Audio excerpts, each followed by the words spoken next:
Bulletin में बात होगी महाराष्ट्र चुनाव से पहले महायुति में मचे बवाल की, आर्टिकल 370 पर मुश्किल में फंसी बीजेपी की। देखेंगे मोदी सरकार पर राहुल के बड़े आरोपों को, क्यों सुप्रीम कोर्ट के वकीलों ने सीजेआई के कार्यक्रम से बनाई दूरी, जानेंगे झारखंड चुनाव में बीजेपी की बढ़ती मुश्किलों को, और बुलेटिन के आखिर में बात वक्फ बिल पर घिरे जेपीसी अध्यक्ष की। लेकिन दिन भर की तमाम बड़ी खबरों से पहले एक नजर आज की सुर्खियों पर। दिल्ली में कल से न्याय यात्रा निकालेगी कांग्रेस, राजघाट से होगी शुरुआत। कई इलाकों में रात को भी डेरा डालेंगे पार्टी कार्यकर्ता। कांग्रेस महासचिव प्रियंका गांधी का बड़ा बयान, बोली वायनाड की सेवा उसी तरह करना चाहती हूं जैसे एक मां बच्चों की देखभाल करती है। महाराष्ट्र विधानसभा चुनाव के बीच गरमाई सियासत, एमएनएस प्रमुख राज ठाकरे का बड़ा ऐलान, सत्ता मिली तो मस्जिदों से लाउडस्पीकर हटा देंगे। और शेयर बाजार में गिरावट, 836 अंकों की गिरावट के साथ 79,541 पर बंद हुआ सेंसेक्स, तो 284 अंकों की गिरावट के साथ 24,199 पर बंद हुआ Nifty. One beat medical group Santgarh Bhira Lakhimpur Kheri. हमारी सेवाएं one beat college of medical science, BSc nursing, D pharmacy, GNM, D pharmacy, ANM, one beat Dashmesh hospital, सभी सेवाएं निःशुल्क हैं। 24 घंटे आपकी सेवा में तत्पर One Beat paramedical institute. D optometry, D OT technician, One Beat blood bank की सेवा 24 घंटे। One beat medical group founder chairman माननीय सरदार बहादुर सिंह। ये तो थी सुर्खियां। अब बात आज की सबसे बड़ी खबर की। महाराष्ट्र विधानसभा चुनाव के लिए प्रचार अभियान तेज हो गया है। एक तरफ महाविकास आघाड़ी गठबंधन एकजुट दिख रहा है, तो महायुति में हर दल के सुर अलग अलग दिखाई दे रहे हैं। संयुक्त रैलियां भी होती नजर नहीं आ रही हैं, और इस बीच अजित पवार ने तो सीधे सीधे सीएम पद के लिए दावा ठोक दिया है। तो कैसे चुनाव में बीजेपी और उसका गठबंधन पड़ रहा है कमजोर, देखिए इस रिपोर्ट में। महाराष्ट्र विधानसभा चुनाव के लिए प्रचार अभियान तेज हो गया है। कांग्रेस ने महायुति गठबंधन ने 5 गारंटियां प्रदेश की जनता को दी हैं, तो उद्धव ठाकरे ने ऐलान कर दिया है कि सत्ता आई तो धारावी में अडानी के प्रोजेक्ट को वो रद्द कर देंगे। इस बीच महायुति में घमासान मचा हुआ है। अजित पवार ने अपने रास्ते अलग कर लिए हैं। अजित पवार ने तो सीधे सीधे सीएम पद पर दावा ही ठोक दिया है। उन्होंने कहा, एक क्लर्क तक चाहता है कि उसका प्रमोशन हो, तो फिर हम क्यों नहीं चाहेंगे। आगे देखा जाएगा कि क्या होता है। अजीत के बयान से साफ है कि सीएम पद के लिए वो पाला भी बदल सकते हैं। एक दिन पहले ही अजीत पवार ने शरद पवार के खिलाफ बयानबाजी करने वाले बीजेपी नेता को कड़ी फटकार तक लगाई थी। बता दें कि अजीत पवार ने खुद फोन भी किया और देवेंद्र फडणवीस से शिकायत भी की। यूपी के मुख्यमंत्री योगी आदित्यनाथ के नारे बटोगे तो कटोगे को लेकर भी अजीत पवार काफी सख्त नजर आए और साफ तौर पर कहा कि महाराष्ट्र शिवाजी महाराज की धरती है, यहाँ ये सब नहीं चलेगा। अजीत पवार बीजेपी के खिलाफ जाते दिख रहे हैं, तो दूसरी तरफ उनकी बहन और एनसीपी शरद गुट की सांसद सुप्रिया सुले ने तीखा हमला बोलते हुए कहा कि अजीत पवार में सीएम पद की रेस में ही नहीं है। सुले ने कहा कि जब तक अजीत पवार बीजेपी के साथ हैं, तब तक हम उनके खिलाफ लड़ेंगे। हमारी लड़ाई परिवार की लड़ाई नहीं है, विचारधारा की लड़ाई है, और हम उनके खिलाफ पूरी ताकत से लड़ेंगे। महाराष्ट्र विधानसभा चुनावों में बीजेपी और उसके सहयोगी मुश्किल में दिख रहे हैं, तो बीजेपी की मुश्किल आर्टिकल 370 को लेकर भी बढ़ती दिख रही है। जम्मू कश्मीर विधानसभा चुनाव के बाद पहले ही सत्र से आर्टिकल 370 का मुद्दा सदन में छाया हुआ है, और बीजेपी इस पर बैकफुट पर दिखाई दे रही है।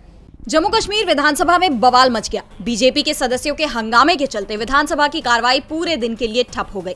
मामला धक्का मुक्की से शुरू हुआ और हाथापाई तक पहुंच गया, जिसके बाद विधानसभा अध्यक्ष ने सदन में मार्शलों को बुलाया और बीजेपी सदस्यों को सदन से बाहर किया गया। दरअसल अवामी इत्तेहाद पार्टी के प्रमुख इंजीनियर रशीद के छोटे भाई लैंगेट से विधायक खुर्शीद अहमद शेख ने सदन में आर्टिकल 370 की वापसी का बैनर लहराया। बैनर पर लिखा था, हम अनुच्छेद 370 और 35A की बहाली और सभी राजनीतिक कैदियों की रिहाई चाहते हैं। बीजेपी विधायक और विपक्ष के नेता सुनील शर्मा ने इसका विरोध किया। बीजेपी विधायक सदन के वेल से होते हुए खुर्शीद अहमद शेख के पास पहुंचे और उनके हाथ से बैनर छीन लिया।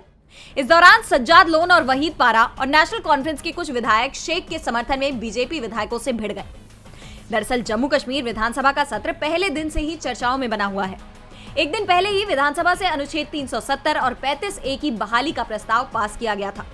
इसका भी बीजेपी ने विरोध किया था।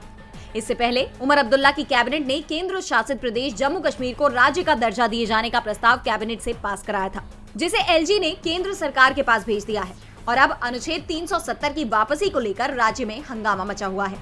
आपको बता दें कि 5 अगस्त 2019 को जम्मू कश्मीर विधानसभा जब भंग चल रही थी तो उस समय अनुच्छेद 370 हटा लिया गया था।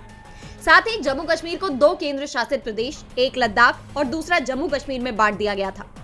अब बीजेपी को छोड़कर राज्य के सभी विधायक चाहते हैं कि जम्मू कश्मीर को पूर्ण राज्य का दर्जा उसके पुराने स्टेटस के साथ वापस दिया जाए। जम्मू कश्मीर को लेकर बीजेपी का कोई भी दावा सच साबित होता नहीं दिख रहा है। ऐसे में विपक्ष मोदी सरकार से सवाल कर रहा है तो वही सवाल विपक्ष के नेता राहुल गांधी भी कर रहे हैं। राहुल ने उद्योग जगत में बढ़ती मोनोपोली को लेकर सवाल खड़े कर दिए हैं। अपने एक लेख में उन्होंने मोदी सरकार के इस कार्यकाल की तुलना अंग्रेजों के शासन से की थी, जिस पर बीजेपी नेताओं ने आपत्ति जताई और अब राहुल गांधी ने उनके बयानों पर पलटवार किया। तो क्या है पूरा मामला, जानने के लिए देखिए ये रिपोर्ट। कांग्रेस सांसद राहुल गांधी के लेख को लेकर सियासत गरमाई हुई है। बीजेपी नेताओं की तीखी प्रतिक्रिया सामने आ रही है। राजस्थान की डिप्टी सीएम दिया कुमारी, केंद्रीय मंत्री ज्योतिरादित्य सिंधिया समेत अन्य बीजेपी नेताओं ने राहुल गांधी को एंटी बिजनेस यानी व्यापार विरोधी बता दिया है, जिस पर जवाब देते हुए कांग्रेस सांसद ने एक वीडियो जारी किया। अपने इस वीडियो में उन्होंने कहा कि मैं ये साफ कर देना चाहता हूं कि बीजेपी जो मुझे एंटी बिजनेस बता रही है वो सरासर गलत है। मैं व्यापार विरोधी नहीं हूं, मैं केवल मोनोपोली के खिलाफ हूं, कुलीन तंत्र बनाने के खिलाफ हूं। मैं बिजनेस के क्षेत्र में 1, 2, 3 लोगों के प्रभुत्व का विरोधी हूं। मैंने अपने करियर की शुरुआत एक मैनेजमेंट कंसल्टेंट के रूप में की थी, इसलिए मैं अच्छी तरह से जानता हूं कि एक व्यापार को सफल बनाने के लिए किन चीजों की जरूरत होती है। इसलिए मैं दोहराता हूं कि मैं व्यापार विरोधी नहीं हूं, बस मोनोपोली के खिलाफ हूं। बता दें कि राहुल गांधी ने अपने लेख में लिखा था कि व्यापार के लिए एक नया समझौता सिर्फ एक विकल्प नहीं है, ये भारत का भविष्य है। उन्होंने दावा किया था कि जो डर ईस्ट इंडिया कंपनी ने 150 साल पहले पैदा किया था वो लोगों में आज फिर वापस आ गया है। हमारी संस्थाएं अब हमारे लोगों की नहीं है, सब पर मोनोपोली है। इसके साथ ही राहुल ने इस बात पर जोर दिया था कि अब एक प्रगतिशील व्यवसाय के लिए नई डील का वक्त आ गया है। राहुल गांधी शुरुआत से ही मोदी सरकार की नीतियों पर सवाल उठाते रहे हैं। मोदी सरकार सवालों में है तो इस समय अपने रिटायरमेंट से ठीक पहले सीजेआई डीवाई चंद्रचूड़ भी सवालों से घिरे हुए हैं। पहले सुप्रीम कोर्ट के ही 2 जजों ने उनकी टिप्पणियों को लेकर आपत्ति जताई थी और अब सुप्रीम कोर्ट बार एसोसिएशन ने उनके कार्यक्रम का ही बहिष्कार कर दिया है। तो क्या है पूरा मामला, जानने के लिए देखिए ये रिपोर्ट। रिटायरमेंट से पहले सीजेआई डीवाई चंद्रचूड़ का नाम लगातार सुर्खियों में है। कहीं उनके फैसले पर सुप्रीम कोर्ट के ही जज आपत्ति जता रहे हैं तो कहीं उनके कार्यक्रमों का बहिष्कार हो रहा है। इस बार supreme court bar association SCBA के वकीलों ने सीजेआई के कार्यक्रम का बहिष्कार कर दिया। 7 नवंबर को जस्टिस चंद्रचूड़ ने सुप्रीम कोर्ट परिसर में national judicial museum and archive संग्रहालय का उद्घाटन किया। इस दौरान सुप्रीम कोर्ट के कई जज मौजूद रहे, लेकिन SCBA के वकील गायब दिखाई दिए। उन्होंने कार्यक्रम से पहले ही इसके बहिष्कार का प्रस्ताव पास कर दिया था। SCBA के वकीलों की मांग थी कि सुप्रीम कोर्ट परिसर के उच्च सुरक्षा क्षेत्र में खाली जगह को संग्रहालय के बजाय अपने सदस्यों के लिए लाइब्रेरी और कैफे या लाउंज बनाने के लिए आवंटित किया जाना चाहिए। उन्होंने अपने प्रस्ताव में कहा कि बार और सुप्रीम कोर्ट परिसर से संबंधित सभी बड़े फैसले सुप्रीम कोर्ट बार एसोसिएशन के परामर्श से लिए जाने चाहिए।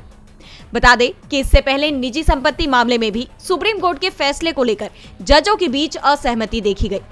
कोर्ट ने फैसला सुनाते हुए कहा था कि हर एक निजी संपत्ति पर सरकार का अधिकार नहीं है, जिस पर सुप्रीम कोर्ट के 2 जजों ने असहमति जताई थी। जस्टिस नागरत्ना ने तो यहाँ तक कहा था कि मेरा मानना है कि सुप्रीम कोर्ट की संस्था व्यक्तिगत जजों से बड़ी है, जो इस महान देश के इतिहास के विभिन्न चरणों में इसका एक हिस्सा मात्र है।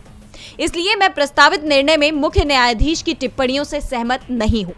एक के बाद एक इन घटनाक्रम को लेकर सीजेआई चंद्रचूड़ लगातार चर्चा में बने हुए हैं। सीजेआई ने कुछ दिनों पहले कहा था कि मुझे चिंता है कि इतिहास मेरे बारे में क्या लिखेगा, लेकिन जिस तरह से उन्हें लेकर विवाद हो रहे हैं उसकी एक झलक जरूर मिल रही है। वैसे इस समय इतिहास रचने का भी समय है। झारखंड और महाराष्ट्र विधानसभा चुनाव जीतकर कौन सा गठबंधन जीत का इतिहास रचेगा, इस पर सभी की नजरें हैं। झारखंड में 13 नवंबर को पहले चरण की 43 सीटों पर वोटिंग होनी है। इसके लिए चुनाव प्रचार तेजी से चल रहा है। प्रचार के दौरान जेएमएम नेता और राज्य के सीएम हेमंत सोरेन ने बीजेपी पर बड़ा हमला किया है। देखिए रिपोर्ट। झारखंड में एक रैली के दौरान सीएम हेमंत सोरेन ने बीजेपी पर जमकर हमला बोला। सीएम सोरेन ने कहा कि छत्तीसगढ़ में जब से डबल इंजन की सरकार बनी है तब से वहां बीजेपी अपने मित्रों को खनिज खदान और जमीन देने के लिए आदिवासी को जंगल से खदेड़ रही है। बीजेपी यही स्थिति झारखंड में भी पैदा करना चाहती है। झारखंड की माटी से भी आदिवासी और मूलवासियों को खदेड़ना चाहती है। हेमंत सोरेन ने आगे कहा कि बीजेपी के लोग बौद्धिक जहर छिड़क रहे हैं, लेकिन ये बौद्धिक जहर यहाँ पर काम नहीं करेगा। इसके अलावा जेएमएम और बीजेपी के बीच ट्विटर वॉर भी छिड़ा हुआ है। दरअसल बीजेपी प्रदेश अध्यक्ष बाबूलाल मरांडी ने हेमंत सोरेन पे जेएसएससी सीजीएल की एक सीट बेचने और युवाओं के भविष्य के साथ खिलवाड़ करने का आरोप लगाया, जिस पर सीएम सोरेन ने पलटवार करते हुए पोस्ट किया कि अगर हिम्मत है तो सामने से लड़ो, कायर अंग्रेजों की तरह लगातार पीछे से वार क्यों? कभी ईडी, कभी सीबीआई, कभी कोई एजेंसी, कभी कोई और। अब अरबों रुपए खर्च कर दिए मेरी छवि बिगाड़ने में, अजब हालात हैं। इससे पहले सीएम सोरेन ने कहा था कि आपके पास ईडी है, सीबीआई है और दुनिया की सभी एजेंसियों का कुनबा है। आप किसी भी एजेंसी से जांच करवा लीजिए। अगर युवाओं के मुद्दे पर एक गलती निकल जाए तो मुझे 5 महीने नहीं 50 साल के लिए जेल में डाल दीजिए। तो वहीं जेएमएम नेता मनोज पांडे ने बड़ा बयान देते हुए कहा कि ये 56 इंच का नारा देते हैं लेकिन काम वैसा कुछ नहीं करते। ये ईडी, सीबीआई चुनाव आयोग को आगे कर देते हैं। ऐसे में बीजेपी खुद ही घिरती दिखाई दे रही है। झारखंड में एक दूसरे को घेरने की कोशिश तेज हो गई है तो पीएम मोदी की घेराबंदी में कांग्रेस भी जुटी हुई है। महाराष्ट्र की एनडीए सरकार को लेकर कांग्रेस नेता पवन खेड़ा ने यहां तक दावा कर दिया कि इस सरकार ने 2.5 साल में इतने घोटाले किए हैं कि उनका नाम गिनीज बुक में रिकॉर्ड हो जाए। तो क्या कहा कांग्रेस ने, देखिए इस रिपोर्ट में। महाराष्ट्र में विपक्ष लगातार एनडीए सरकार पर हमलावर है। इसी सिलसिले में कांग्रेस प्रवक्ता पवन खेड़ा ने एक प्रेस कॉन्फ्रेंस की। इस दौरान खेड़ा ने महाराष्ट्र सरकार पर निशाना साधते हुए कहा कि इस सरकार ने 2.5 साल में इतने घोटाले किए हैं कि गिनीज बुक ऑफ रिकॉर्ड्स भी शर्मा जाए। खेड़ा ने इसके आगे कहा, ये वो लोग हैं जो 2.5 साल पहले खोखे लेकर आए थे और अब ये लोग जनता को धोखा देकर जा रहे हैं। पहले नरेंद्र मोदी यहाँ आकर सिंचाई घोटाले की बात करते थे, फिर उन्हीं के साथ मिलकर घोटाला करने लगे। इस सरकार ने 2.5 साल में इतने घोटाले किए कि गिनीज बुक ऑफ रिकॉर्ड्स भी शर्मा जाए।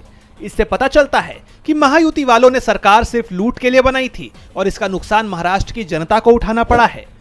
इसके साथ ही पवन खेड़ा ने महाविकास अघाड़ी की घोषणाओं के बारे में भी जानकारी दी और दावा किया कि चुनाव जीतने पर हम ये सभी वादे पूरे करेंगे। और बुलेटिन के आखिर में बात जेपीसी अध्यक्ष पर उठे सवालों की। जेपीसी में वक्फ बिल पर चर्चा चल रही है और विपक्ष जेपीसी अध्यक्ष पर ही सवाल उठा रहा है। विपक्षी सदस्यों ने तो लोकसभा अध्यक्ष से मिलकर ये शिकायत भी कर दी है कि जेपीसी अध्यक्ष मनमानी कर रहे हैं और अब कर्नाटक सरकार ने भी जेपीसी अध्यक्ष पर तीखा हमला किया है। देखिए ये रिपोर्ट। वक्फ बिल को लेकर जारी बैठकों के बीच जेपीसी प्रमुख जगदंबिका पाल कर्नाटक के किसानों से मिले। किसानों का आरोप है कि वक्फ उनकी जमीन पर दावा कर रहा है जहां वो पिछले 50-60 सालों से रह रहे हैं। जेपीसी अध्यक्ष ने बताया कि वक्फ एएसआई द्वारा संरक्षित ऐतिहासिक स्मारकों पर भी दावा कर रहा है। इधर जगदंबिका पाल के कर्नाटक दौरे को लेकर जेपीसी में शामिल विपक्ष के सांसदों ने विरोध जताया है। उन्होंने पाल के अकेले कर्नाटक जाने को गलत बताते हुए इसे प्रोटोकॉल का उल्लंघन बताया। विपक्षी सांसदों ने कहा है कि इस दौरे के लिए समिति की मंजूरी नहीं ली गई है। वहीं इन सब के बीच कर्नाटक सरकार में मंत्री और कांग्रेस नेता प्रियांक खड़गे का भी जेपीसी को लेकर बयान आ गया है। खड़गे ने जेपीसी को बीजेपी की समिति बताया है। ये संसदीय समिति नहीं बल्कि भाजपा की समिति है। अगर ये एक संयुक्त संसदीय समिति है तो इसके बाकी के सदस्य कहां हैं? एक पूर्व सांसद उस समिति की बैठक में क्या कर रहा है? अन्य सांसद जिनका जेपीसी से कोई संबंध नहीं है वो उस बैठक में क्या कर रहे हैं? एक संयुक्त संसदीय समिति का मतलब है कि समिति के सदस्यों को आना चाहिए। यह कुछ और नहीं बल्कि एक भाजपा प्रायोजित समिति है। बता दें कि शीतकालीन सत्र में सरकार वक्फ संशोधन बिल पेश करने वाली है। उससे पहले जारी जेपीसी की बैठक और समिति को लेकर खींचतान की खबरें लगातार सामने आ रही हैं। हाल ही में विपक्षी सांसदों ने लोकसभा अध्यक्ष से भी अपनी शिकायतों को लेकर मुलाकात की थी। अब इस मामले को लेकर आगे क्या होता है ये देखना होगा। आज सोशल मीडिया से लेकर आपके चलते फिरते जीवन में भी पत्रकारिता के बुरे दौर की चर्चा होती है, क्योंकि जिन लोगों पर सूचना देने की जिम्मेदारी है वो आपके लिए नहीं बल्कि कॉरपोरेट और सरकारों को फायदा पहुंचाने में लग गए हैं। विज्ञापन मॉडल को खारिज कर आप इस बीमारी को दूर कर सकते हैं और अपने नारे को बुलंद कीजिए। मेरे खर्च पर आजाद है खबरें।